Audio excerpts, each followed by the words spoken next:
Complement of the season. Today's topic is meeting the perioperative nursing need of the patient. Meeting perioperative need of the patient. So, meeting perioperative needs of patients. Now, today's topic we are going to see meeting the perioperative need of the patients. We are going to see what is even perioperative nursing. What is perioperative nursing? Okay. Now, three phases coming together to make this perioperative nursing. So, perioperative nursing is the nursing care that is given. Three phases are coming, three phases of care from the nurse. Okay, these are three phases of nursing care given to a patient that is going for surgery. And this care is given before, during, and after. Now, before, during, and after combining together to make the word perioperative nursing care or perioperative nursing. Now, perioperative nursing is the care that is given before. That is where it comes pre. Before is called pre-operative period. That is before the operation. And during, that is intra-operative period. That is during the surgery, when the surgery is taking place. And later we call after surgery or later surgery. After surgery, or we call it post-operative period. Now, in perioperative nursing care or perioperative nursing, it is nothing but care that is given by the nurse before the patient is taken to the operation. When the person has entered into the operation, that is during the operation, that is inside the operation, and when the patient has completed the operation and they brought him out. Okay, so in that we'll be talking about pre, that is before, intra, inside or during the operation, and after, which is the post. Okay, now let's look at the perioperative nursing. Now this perioperative, according to how we have explained it above, it has three phases. We have the pre-operative phase, intra-operative phase, and the post-operative phase. Now let's look at the pre-operative phase. Now in the pre-operative phase, it is the beginning, or it is the period that begins when the decision is made for surgery until the client or patient is transferred to the operation theater, that is OT. Now, it is a time period that begins. When we talk about pre-operative, means that moment the patient has been told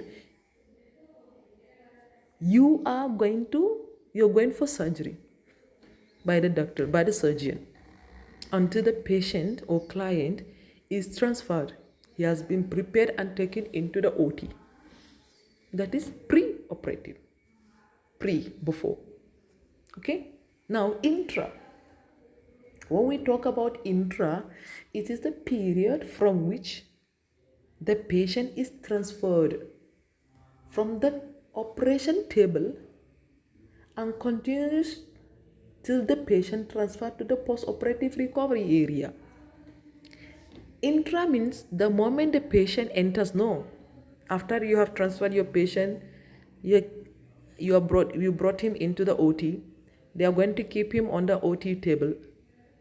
From that time, the intra-operative will start. They will cut, they will remove the disease, and they will stitch the patient, and they will remove the patient. The moment the patient is out of that, the intra-operative management has stopped, or intra-operative phase stopped, because he's going to be transferred to the recovery room. Now, from the recovery room,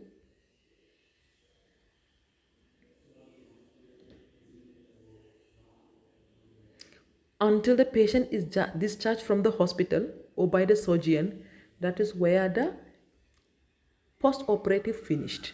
That is post-operative phase. So the first one, the moment the decision has been made until the patient is taken into the OT, pre. The moment they kept the patient or the patient is kept on the table, surgery is done, and everything over, they are shifting the patient outside of the, and they are taken to the recovery room. That is where intra-operative period completed or phase. Now, the moment the patient is being transferred into the recovery room till the surgeon discharge the patient, that is post-operative. Okay? Now, these are the three phases. Now, let's look at the surgery. What is surgery? What is surgery? We are talking about surgery because the patient has to undergo surgery before this care will be given to him, before the nurse will even think about giving care to this patient. Now, the surgery. Surgery is nothing but it's a procedure. It's a procedure that involves cutting of a patient's tissue. It involves what? Cutting of the patient's tissues or closure, that is closing of a previous sustained wound. Maybe the person is having wound previously, so in this they will come and close that wound. Or another definition is defined as a treatment of injuries or disorders of the body by incision or manipulation, especially with what? Instrument, forceps, endoscope, many things they will manipulate. These are the instruments. Okay, example. Now, these are the two definitions, any one you can take. Now, let's look at the types of surgery. In the types of surgery, we have surgical procedures are classified based on one, the urgency of the surgery, the urgency of the situation. How is it? Is it emergency? Or is it so urgent? Or is it elective plan? We have to plan it. That is urgency. It can be according to the risk. Maybe it's a minor one or it is a major. It can be according to the purpose, reason why we are doing. The reason may be for diagnostic purpose, for therapeutic purpose. It can be for cosmetic purpose. I don't want my face, I want to change. It's a reason for my going for surgery, yes? So let's look at the classification based on urgency. Then we go with the based on the risk, and the last one based on the purpose. Okay, now based on the urgency, we have elective surgery, we have urgent surgery, and we have the emergency surgery. So three types of urgency, based on urgency type of or classification of surgery are there. Elective surgery, urgent surgery, and emergency surgery. Now let's look at the elective surgery. Elective surgery, this is a type of surgery in which is pre-planned and is based on the patient's choice and his availability. Okay, the patient's choice and availability of scheduling for the patient, the surgeon, and also the facility. Like delay of surgery has no ill on the effects. What they are telling here is in elective is just simple. I will give example. Tumor, let me not use tumor. Okay, let's use something like a cataract. We know cataract, cataract. Eye surgery. Okay, the person will not be able to see because maybe opacity is there, some kind of something covering the lens of the eye. The person is not seeing for a long time. The person is having. So one day he decided to go to the doctor and tell, I want some surgery. I have some eye problem. The doctor saw, you have to go for cataract extraction. Means they have to remove that cataract that is covering the lens of your eyes, that is making you not to see. So the patient will tell, when the doctor will tell, anytime you're free, you see, based on the patient's choice. No problem. I am a government worker. I will take some permission maybe a leave, then I'll come. Okay, no problem. The doctor would tell, okay, our days, surgery days is maybe Tuesdays or Tuesdays and Wednesdays, or Tuesdays, Thursdays, or Saturdays, like that. Mondays also. Anytime you can tell. Okay, then you make your choice according to that. Then availability of the what? Facilities. Okay, yeah, we try and get that. Everything will be okay by then. You understand? So based on that, they will do. Delay, when even the surgeon or the patient delay the surgery, is not going to affect the patient. It can be also, that is one example. Another example is like cesarean section, CS. Cesarean section, the lady, she might decided to go for surgery to remove the baby.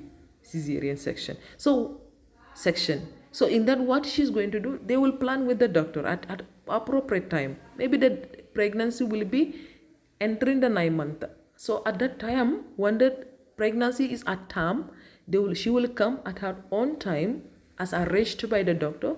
She will come and they will remove the baby. Do you understand? So that is elective surgery. Example, hernia repair. Okay, hernia repair, cataract extraction, tonsillectomy, hip prosthesis. Okay, all these are example. Now let's look at the urgency. According to the urgent we are seeing. In case of urgent, in this kind of surgery, it must be done within a reasonably short time frame so that it can preserve the health of the person. Usually it is done within 24 hours to 48 hours. Example, removal of gallbladder. This is urgent, but it's not emergency. So the person can stay for 1 day to 2 days. Amputation, like those who have gotten the accident. Okay, appendectomy, that is appendicitis. No, somebody's having appendicitis, they want to remove.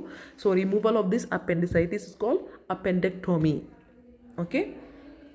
Now, next one is emergency. In case of emergency, urgency. Because without doing this, the person's life is at risk. So that we are doing it very fast in emergency one, so that we can immediately preserve the life of the patient, or to preserve the body part or function of any part of the organ or system or any part of the body of the patient. Okay, because without that, the patient can go into any stage, like he can lose that organ or that part of the body, or the life is gone. Like in control of hemorrhage. Okay, like controlling of hemorrhage. Like some person who have gotten accident and they are bleeding. What do you expect? You tell, oh, we do it later. This is an emergency case. We have to do faster and stop the bleeding. Yes, so we have to control. Next one is repair of trauma. Trauma, we have to do perforated ulcer. Some people will have ulcer under intestinal obstruction. Means that intestine, it has like obstructed. Obstruction is there, so it's not able to function. Okay, and if you are not removing on time, the person will end up with the intestinal perforation, abdominal distension. So many things will happen. It can happen. So many complications. Okay, so many things can happen because of intestinal obstruction. Okay, so urgently we have to remove the strangulation or the obstruction that happened within the intestine. Okay, now this is based on what? Urgency. Now let's look at the based on degree of risk. Then in the based on so we have major and the minor surgery. So major surgery requires hospitalization. Now major surgery means this person cannot go home immediately after the surgery. Means that person have to stay in the hospital and has to receive specialized care. And it is usually prolonged because it has a high degree risk of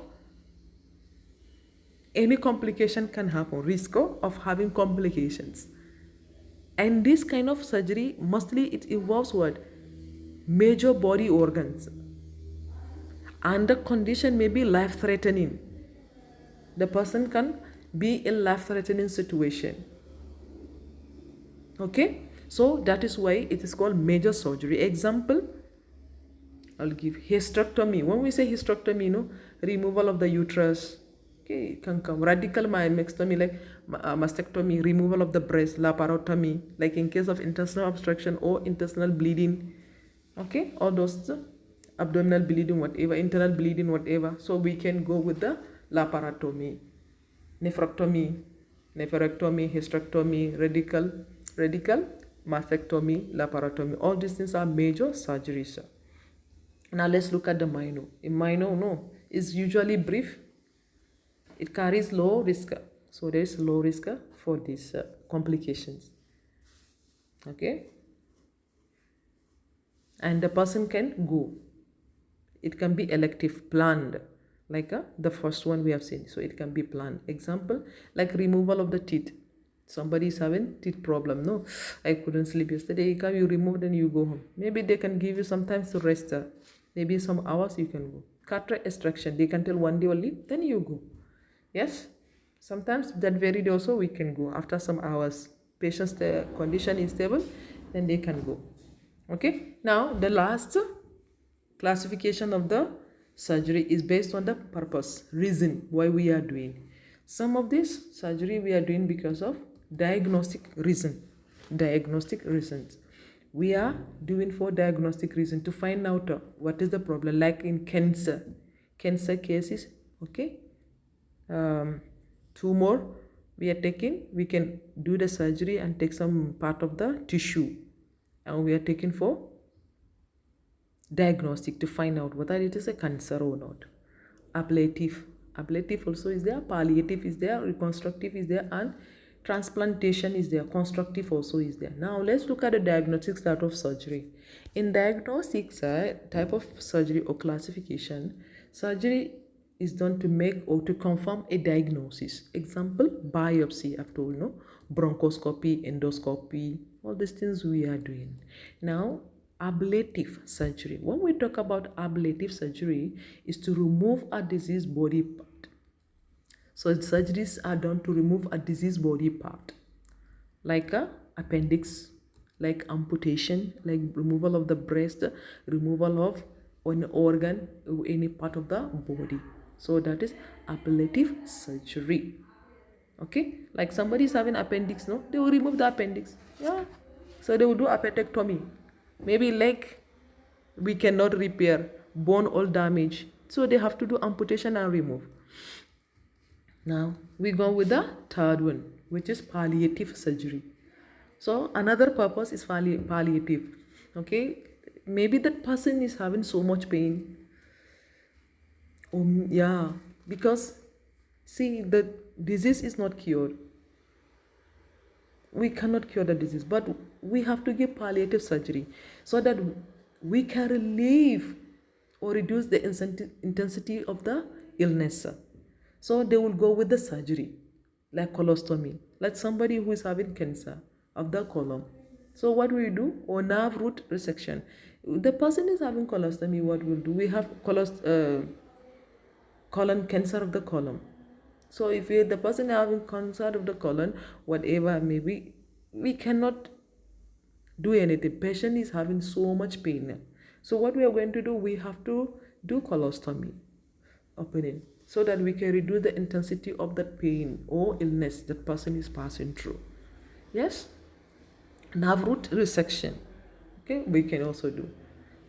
It is not curative, but we are relieving the pain or reducing any intensity to that illness. Okay, so the next one is reconstructive surgery. When we say reconstructive surgeries, is to restore function to traumatized or malfunctioning tissue or to improve self-concept. Reconstruction, we know. Example, scar revision, plastic surgery, internal fixation of a fracture, breast reconstruction, we know all those things. Okay. Now transplanting. We have transplantation surgery, like we are replacing organs or structures that are diseased or malfunctioning, like a kidney, liver, when they are not functioning properly, maybe because of one condition or the other, they are damaged, okay, or they are diseased, then they are not able to function properly. So we can replace them with another. That is what is called transplanting. We will plant another one. We will replace the organ, okay, like heart, kidney, liver, transplanting. Then the last one, which is the constructive surgery. In the constructive surgery, is to restore function in congenital anomalies. Like in congenital anomalies, we are doing constructive surgeries. Cleft lips, no repair. We are doing a closure of arterial septal defect, like heart diseases, like in children is happening. Congenital, they are given birth with children who their heart is not closed.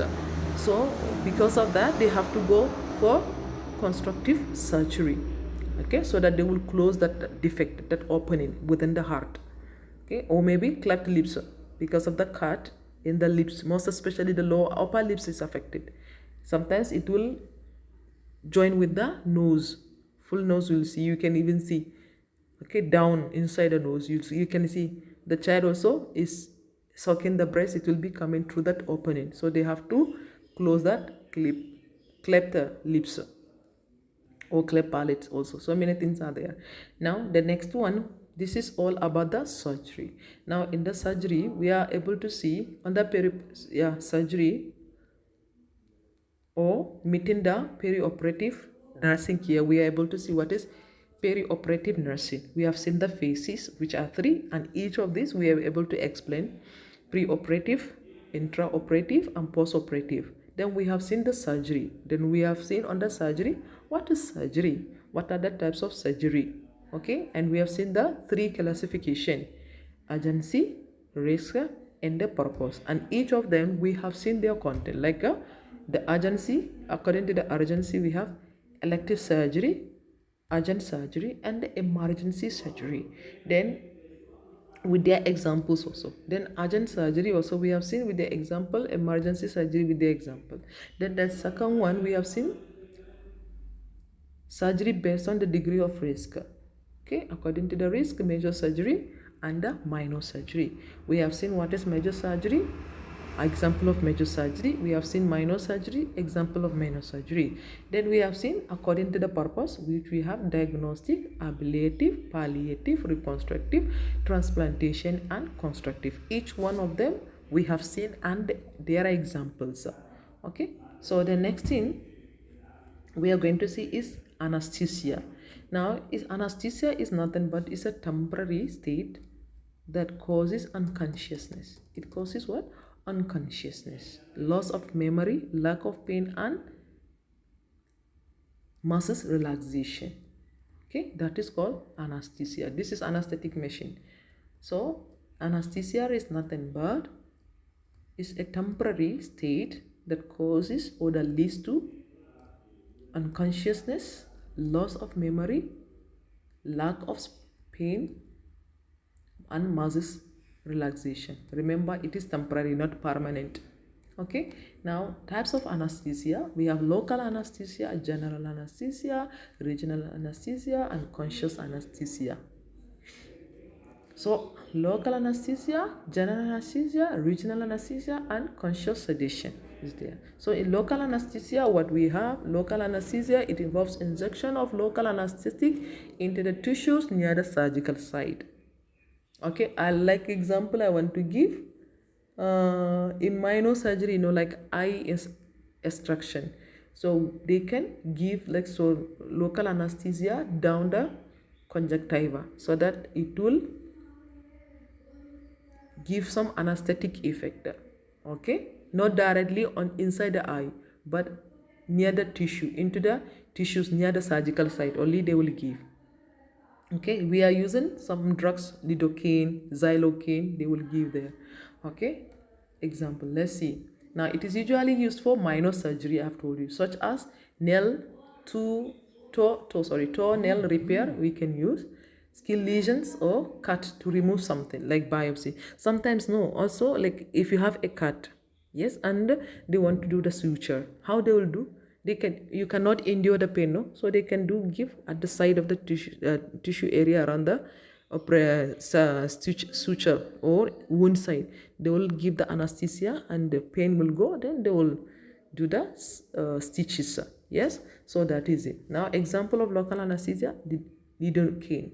Lidocaine is there, xylocaine is there, lignocaine is there also. Okay, now in general anesthesia, let's look at the general anesthesia. In general anesthesia, it involves patient being put into medication, and this medication will induce the state of in which the patient will not respond to pain, okay, and includes changes in his breathing and circulation. Now the person who is under general anesthetic in a state of carefully control unconsciousness. So the person in general anesthesia, what they are doing, they will make the patient to relax. They will make the patient to sleep. They will make the patient to lose his consciousness. He will not know anything. The pain also he will not feel. Okay, mostly they are given through the IV or they will give it through the inhalational. Okay, they will give some gas. Okay, they will put the nose with the help of the mask. Okay, and they will use oxygen as a carrier to make the person to sleep. Okay, and sometimes they can give it IV directly into the IV fluid, directly into the fluid, and it will be titrating. Sometimes they will give directly IV, no need to dilute. Okay, so they are giving, and in this the patient will sleep. So example, we have halotine, so many are there, halotine, nitric oxide plus oxygen also we can give, ether, so many. Okay, and we have the IV one, okay, like ketamine we are given, sodium thiopental, some of them are given IV so that it will induce sleep or anesthesia to the patient. So this is about it. Now let's look at the regional anesthesia. In the regional anesthesia, it involves the injection of local anesthesia around the major nerve bundles. Okay, around the major nerves bundles. Okay, once local anesthetic is injected in the desired region, patients may experience numbness, tingling sensation in the area that is supplied by the nerves, and it may become difficult or impossible to move that part of the body. Okay, now what they are telling in regional anesthesia, okay, the moment you give this regional anesthesia, the patient, the side you have given, all that side will become paralyzed. Not permanent, temporary paralysis will come. The pain will not be there and the patient will not be able to move. Example of this regional anesthesia, will have epidural anesthesia. We have the spinal anesthesia. Okay, so let's go with the epidural. So many are there, but for your, let's go with the spinal anesthesia and the regional anesthesia, under epidural anesthesia. So in the epidural anesthetic, a type of regional anesthesia usually used to numb the lower part of the body and good for pain relief, for example, during labor and childbirth. Now, what is happening here is, in the epidural, they are using the spinal cord, the vertebral bones. So we have the lumbar, but okay, let's start. When you go back to your anatomy and physiology, we have the cervical bones, we have the thoracic bones, we have the lumbar, sacral, and the coccyx. Now, in the regional anesthesia, mostly we are using the lumbar bones, lumbar vertebral bones we are using to give this anesthesia. Now, we are going with the second lumbar and the third lumbar, or sometimes third lumbar and the fourth lumbar vertebral we are using. Now, in epidural, they will give the anesthetics as well as they can use it to kill the pain, to give pain relief. We can use to introduce our drugs, painkiller, into that side, and we are using a special instrument or a special instrument called the epidural catheter. So in that epidural catheter will be inserted and it will be kept in position depending on the type of surgery the person is going or the purpose for that epidural anesthesia. Some of the patients who are going for under the limbs, lower limbs, no, under lower limbs surgery. Okay, lower limb surgery. From the umbilical downward, we can give the epidural. Now, in that, when we locate the space between the second, third lumbar or third, fourth lumbar, that space, we are going to insert the needle. In that needle, after we have gotten the space and properly by the specialist, they will do. Okay, they will insert that catheter will be inside, they will remove the needle and they will leave the catheter inside. Now when they leave the catheter, they will be giving the drugs through that. First they have to give, if it is a surgery like in cesarean section, we will give the epidural drugs. We have some anesthetic drugs we can give. Then the person will feel pain will go and he will not be able to move the leg. And numbness only, like some tingling sensation, numbness only the person will feel heavy.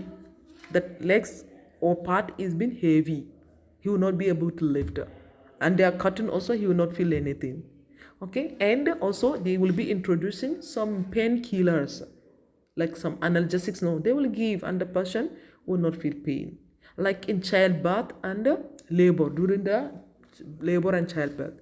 Okay, if the lady, she told, I don't want to feel any normal, I don't want to go a cesarean section, but I want to go normal delivery, normal process of delivery, but I don't want to have the pain. So this epidural anesthesia will be used so that it will reduce the pain, not 100%, but at least 80% of the pain the lady will not feel. Okay, that is this epidural anesthesia. Okay, can we see? Okay, look at it. So look at the spacer. Can you see? This is the spinal cord. This is the dura and this is the epidural space. So in this epidural space, that is where we are going to keep the needle. That is where we are going to puncture, so that we will not puncture the epidural, the spinal cord. Okay, next one. What are the example of this? Before that example, let's finish with the spinal anesthesia. Okay, now in the spinal anesthetic, a type of regional anesthetics used to give a total, that one will give a total numbness lasting about 3 hours and mostly to the lower parts. I forgot something, please. In the lady who is given birth, if you are given the epidural anesthesia, it will not interfere with her labor pain, labor contraction, and it will not interrupt with her working. She can work, she can move around. Her mobility will not be affected. She can work, she can do everything. Okay, except if she's feeling the pain, she will speak, then they will go and add more. They will increase the drugs inside. Okay, that is it. Now let's look at the spinal. In the spinal is a type of regional anesthesia that is given or that usually give total numbness, and it is lasting about 3 hours or more. Okay, and it is mostly affecting the lower part of the body, so that the surgery can be perfected safely. Okay, without any tension, like a surgery of the lower part of the body. Okay, it can be hernia, it can be appendix, it can be amputation of the lower limbs, it can be vaginal delivery, maybe vaginal repair. Okay, all those things we can go with it. Okay, even fistula. Okay, fistula repair, they can go with the spinal anesthesia. Even bone repair. Okay, when there is fracture of the leg, we can do. Okay, next one is example. What are the example? In the example, we have lidocaine, lignocaine, bupivacaine. Bupivacaine is the drug of choice. Mostly they are using. Tetracaine, they are also using. Okay, now can you see the space? See it? This is, you can see this bone two of them, in between the needle is there. So the moment you put the needle, you see water coming out. You see placed there, okay? And it is placed at the arachnoid space. Okay, now let's look at the conscious sedation. Now, in conscious sedation is defined as medication that is induced or that has to induce a state that reduces the patient's level of consciousness, during which the patient may respond purposefully to verbal commands or light touch. Conscious sedation, like just to give a mild sedation to the patient, it will induce the state of the patient, like it will make him to lose some kind of consciousness, but not fully. Okay, but when you speak to the patient, he can respond to verbal command. Touch, take your hand, he will take. Okay, that means the person is not fully unconscious. Okay, and when you put the touch light in his eyes, you can see he's trying to cover the eyes. So most of the drugs used, like a midazolam, that is diazepam. Okay, morphine, fentanyl, midazolam, all those things. Okay, so we can use and sedate the patients. That is conscious sedation. Like those patients also, sometimes they may tell we are not feeling sleepy. Okay, or maybe we want to carry out some surgery in the theater. Okay, and after we have given like halotine or general anesthesia, and the patient is, or maybe regional anesthesia, and the person is not trying to respond, is not cooperating, then we can give conscious sedation little, and the person can be calm. Everything he's hearing, whatever you speak, he will command to, but he will be calm. Okay, that is it. Now the next one, we are going to see what are the side effects of this. So side effects, some of the common side effects can occur after having the general anesthesia, and some regional anesthesia include infection. Whether you are giving general or you are giving regional, the person will present with the infection, vomiting, dizziness, and feeling of fainting, feeling of cooling and shivering, headache, okay, itchiness, difficulty in passing of urine, most especially in spinal anesthesia. Regional anesthesia, no, those they will have difficulty in passing the urine. Pains at the side, aches and pains will come. Headache, they will have headache. Spinal anesthesia, all those regional. Dizziness, vomiting, and fainting. Okay, but in like regional, in general anesthesia, most of them they will have vomiting. Okay, and sometimes they will have cough. Okay, all these things will come. Now let's look at the complication. Okay, now complication, it depends on allergic reaction. Some people, they will have allergic reaction, like in general, in the local anesthesia they will have, like in lignocaine example, it will come. Permanent nerve damage, like in case of regional anesthesia, when we are given the spinal anesthesia or epidural anesthesia, the person can end up with a permanent nerve damage, which can cause numbness or paralysis. Okay, the last one, death. The patient can go into death. The patient can die. So thank you so much. That is it. So in anesthesia, we're able to see what is anesthesia. Definition, types of anesthesia. We have seen 3: local anesthesia, general anesthesia, regional anesthesia, and sedation consciousness. All we have seen with the examples of their drugs, and we have seen the side effect of this anesthesia in general only, but according to that we can talk. Okay, but this is only for BSc first year. Then in your second year, when you are talking about meeting the perioperative needs, it will be vast. Okay, each and every this thing you will be taught about it.